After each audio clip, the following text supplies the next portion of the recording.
Shalom Bapak Ibu semua. Mari sebelum kita mulai ibadah pada hari ini, kita berdoa terlebih dahulu. Terima kasih Tuhan Yesus. Pada hari ini Tuhan, kami berkumpul kembali untuk ibadah KPA secara online. Berkati kami, hati kami, telinga kami, pikiran kami, sehingga kami mengerti apa yang Tuhan ingin sampaikan dalam hidup kami, dan kami mampu memperbarui hati kami seturut dengan apa yang Tuhan inginkan. Berfirmanlah Yesus, kami siap mendengarkan. Di dalam nama Tuhan Yesus kami berdoa. Haleluya, amin. Shalom Bapak Ibu semua. Hari ini kita akan belajar firman Tuhan dalam Matius 18 ayat 21 sampai ke 35. Jika Bapak Ibu semua melihat Matius 18 ayat 21 sampai 35, bicara tentang pengampunan. Perumpamaan tentang pengampunan. Ayat 21, kemudian datanglah Petrus dan berkata kepada Yesus, Tuhan, sampai berapa kali aku harus mengampuni saudara-saudaraku jika ia berbuat dosa terhadap aku? Sampai 7 kali? Yesus berkata kepadanya, bukan. Aku berkata kepadamu, bukan sampai 7 kali, melainkan sampai 70 kali 7 kali. Sebab hal kerajaan surga seumpama seorang raja yang hendak mengadakan perhitungan dengan hamba-hambanya. Setelah ia mulai mengadakan perhitungan itu, dihadapkanlah kepadanya seorang yang berhutang 10.000 talenta. Tetapi karena orang itu tidak mampu melunaskan hutangnya, raja itu memerintahkan supaya ia dijual beserta anak istrinya dan segala miliknya untuk membayar hutangnya. Maka sujudlah hamba itu menyembah dia, katanya, sabarlah dahulu, segala hutangku akan kulunaskan. Lalu tergeraklah hati raja itu oleh belas kasihan akan hamba itu, sehingga ia membebaskannya dan menghapuskan hutangnya. Tetapi ketika hamba itu keluar, ia bertemu dengan seorang hamba lain yang berhutang 100 dinar kepadanya. Ia menangkap dan mencekik kawannya itu, katanya, bayar hutangmu. Maka sujudlah kawan itu dan memohon kepadanya, sabarlah dahulu, hutangku itu akan kulunaskan. Tetapi ia menolak dan menyerahkan kawannya itu ke dalam penjara sampai dilunaskannya hutangnya. Melihat itu, kawan-kawannya yang lain sangat sedih, lalu menyampaikan segala yang terjadi kepada tuan mereka. Raja itu menyuruh memanggil orang itu dan berkata kepadanya, hai hamba yang jahat, seluruh hutangmu telah kuhapuskan, karena engkau memohonkannya kepadaku. Bukankah engkau pun harus mengasihani kawanmu seperti aku telah mengasihani engkau? Maka marahlah tuannya itu dan menyerahkannya itu kepada algojo sampai ia melunaskan seluruh hutangnya. Maka Bapakku yang di surga akan berbuat demikian juga terhadap kamu, apabila kamu masing-masing tidak mengampuni saudaramu dengan segenap hatimu. Bapak Ibu semua, pengampunan itu adalah satu hal yang menjadi concern Yesus, menjadi perhatian Tuhan. Mengapa? Karena satu dasar dari kasih yaitu adalah pengampunan. Kita ini hidup karena pengampunan. Kasih karunia Allah itu dalam bentuk pengampunan kita terhadap dosa. Tuhan menyucikan hidup kita, menyucikan kita dari dosa, dosa yang selama ini memisahkan kita dari Allah Bapa, dari kasih karunia Allah yang membuat kita itu jauh dari Tuhan. Karena kematian Yesus dan kebangkitannya, kita itu memiliki satu hubungan yang baru. Kematian dan kebangkitan Yesus itulah yang menjadi pengampunan akan dosa kita. Pengampunan ini menjadi satu hal yang hidup dalam kehidupan kita. Artinya, ketika kita bicara tentang hidup dalam kehidupan kita, ini pengampunan itu sesuatu hal yang tidak ada batasnya. Pengampunan itu menjadi satu karakter dasar kita, sifat dasar kita. Itu adalah hal yang paling mendasar yang kita miliki, yang tidak punya satu batas, tidak memiliki satu batas dalam kehidupan. Penting bagi kita untuk mengetahui bahwa pengampunan bukan sesuatu hal yang sepele. Pengampunan itu adalah kasih itu. Bukti kita mengasihi orang lain adalah kita mengampuni. Seringkali orang itu bicara gini, aduh kalau saya mengampuni dia akan berbuat salah yang lebih besar lagi. Aduh kalau saya mengampuni dia, apakah dia tahu bahwa itu yang dia lakukan kepada saya adalah sebuah kesalahan? Aduh kalau saya mengampuni, dia itu malah menjadi. Dia itu malah membuat luka yang lebih besar kepada saya.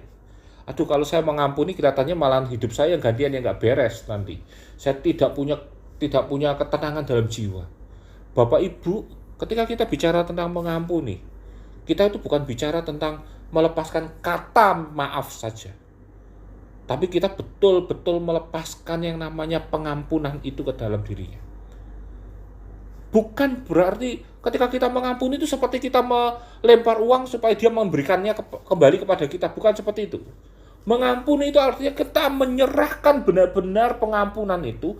Kata maaf itu yang dalam arti sesungguhnya. Mengampuni, melupakan luka yang telah dia buat.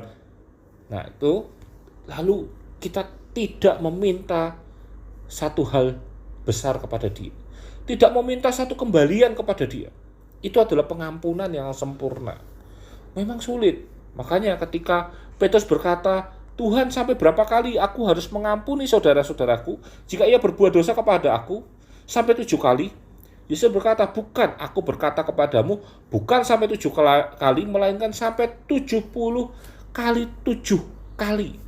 Satu perhitungannya sudah gak usah dihitung lagi lah. Itu sebenarnya perhitungan yang besar dalam kehidupan kita. Itu adalah perhitungan yang sebenarnya sudah tidak perlu lagi kita pakai matematika.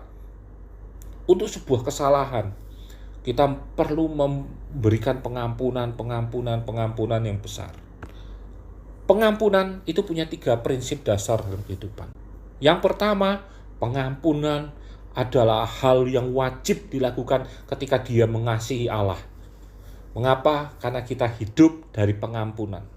Seperti raja yang telah mengampuni hambanya, raja itu berharap hamba itu melakukan hal yang sama kepada orang yang lain yang berhutang kepadanya.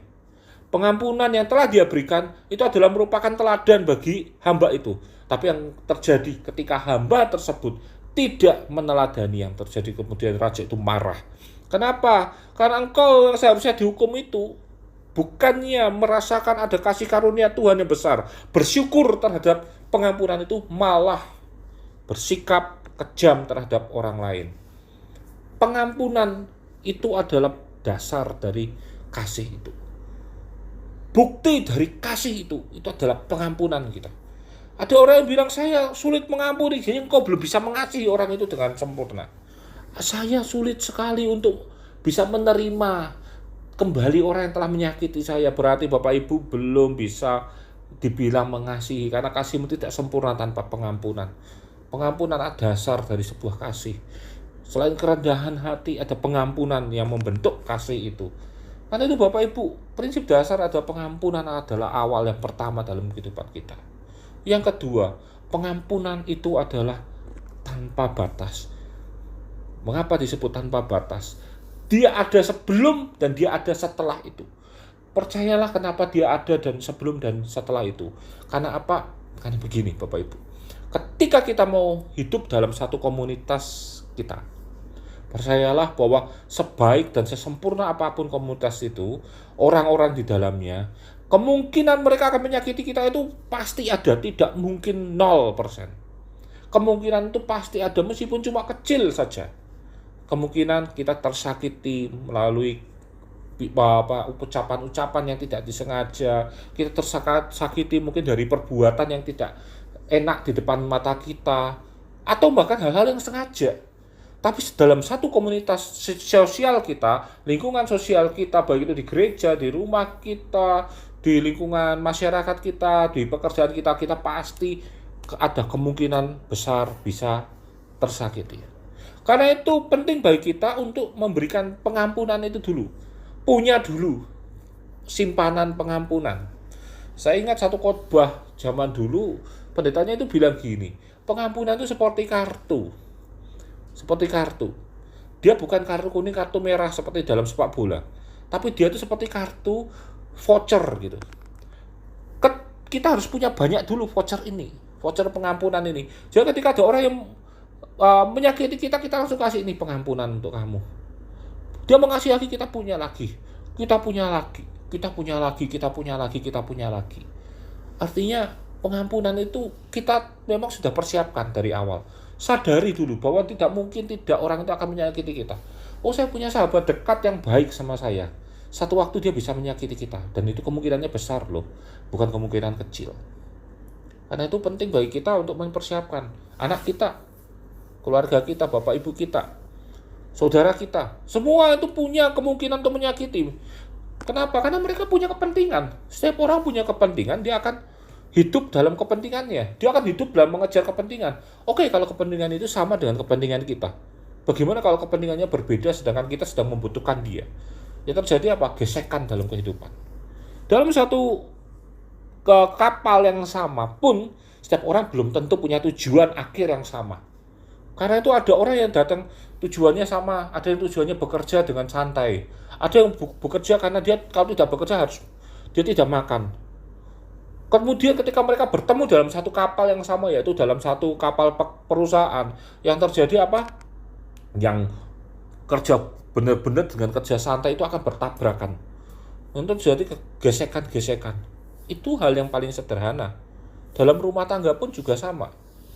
Suami istri punya kepentingannya sendiri. Hari ini suaminya bekerja di kantor, istrinya beraktivitas mengantar jemput anak segala macam, itu bisa menimbulkan gesekan. Saya dengan istri pun juga seringkali kalau dalam satu rumah ketika saya cuti, saya pulang dalam kondisi capek, istri saya mungkin juga habis lelah, bisa terjadi gesekan. Tapi kemudian kita menyadari bahwa gesekan itu memang pasti terjadi. Kita perlu mengelolanya, bukan menghindarinya. Gesekan-gesekan yang ada itu memang perlu dikelola. Supaya apa? Supaya gesekan tidak menjadi luka. Gesekan itu malah bisa mencari titik temu, menjadi satu hal yang mengikat. Karena itu pengampunan penting dalam hidup kita. Pengampunan itu menjadi satu hal yang menyadarkan kita bahwa kita, ini pasti satu waktu gesekan. Karena itu manajemen konflik dalam keluarga itu penting. Manajemen konflik dalam lingkungan kita itu penting. Bapak Ibu, satu hal yang saya selalu ingatkan bahwa konflik yang ada di dalam lingkungan kita itu adalah cara Tuhan untuk mempererat kita dan memperkuat satu hubungan.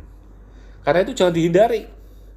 Bukan berarti kita mencari masalah, tidak, tapi mengelola konflik-konflik itu. Supaya apa? Konflik itu bisa membuat kita saling terbuka dalam lingkungan kita. Konflik itu bisa membuat kita saling tahu bahwa kepentinganmu ini, kepentinganiku ini, terus bagaimana supaya titik temunya di mana itu gunanya konflik. Kalau tidak ada ya semuanya diam-diam aja. Hal yang ketiga, bahwa prinsip utama dari pengampunan adalah pengampunan yang tanpa batas, hanya didapat di dalam Yesus. Kenapa? Karena Yesuslah pengampunan terbesar dalam kehidupan kita. Yesus mengampuni kita, dia tanpa batas mengampuni. Karena begitu besar kasih Allah akan dunia ini. Sehingga ia rela mengaruniakan anak yang tunggal. Supaya apa? Supaya kita tidak binasa, melainkan beroleh hidup yang kekal. Kita akan merayakan Paskah dalam waktu dekat. Berapa banyak dari kita yang sudah melewatinya itu puluhan tahun. Tapi tahukah Bapak Ibu, Paskah itu mengingatkan juga kepada kita seberapa besar kita mampu mengampuni orang lain. Ketika Yesus mengampuni kita di kayu salib, dia juga inginkan kita mengampuni yang besar. Pengampunan adalah pengorbanan. Orang tidak bisa bilang saya rela berkorban bagi orang lain kalau dia tidak bisa mengampuni orang lain. Karena itu, mari hari ini di ibadah KPA online Prapaskah kita belajar tentang pengampunan. Agar apa? Agar sempurna kasih kita di hadapan Allah. Agar sempurna hidup kita. Dan ketika kita mengetahui kesempurnaan itu dan kita melakukan kehidupan yang menuju kesempurnaan itu, Tuhan akan memberkati kehidupan kita.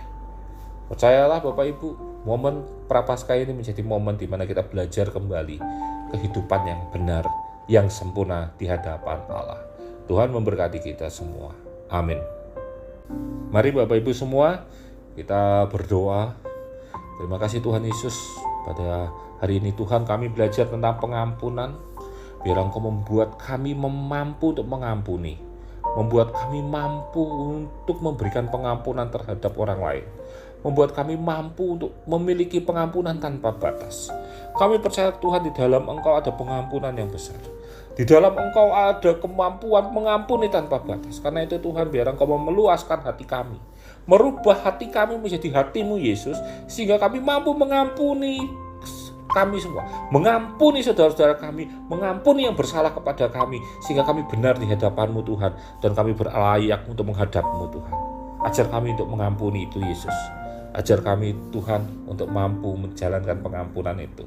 Dan biarlah hidup kami sempurna di hadapan-Mu Tuhan. Terima kasih Bapa, terima kasih Roh Kudus. benih firman Tuhan telah ditaburkan. Biar benih yang ditaburkan ini mampu bertumbuh, berbuah, dan berbuah tetap dalam kehidupan kita.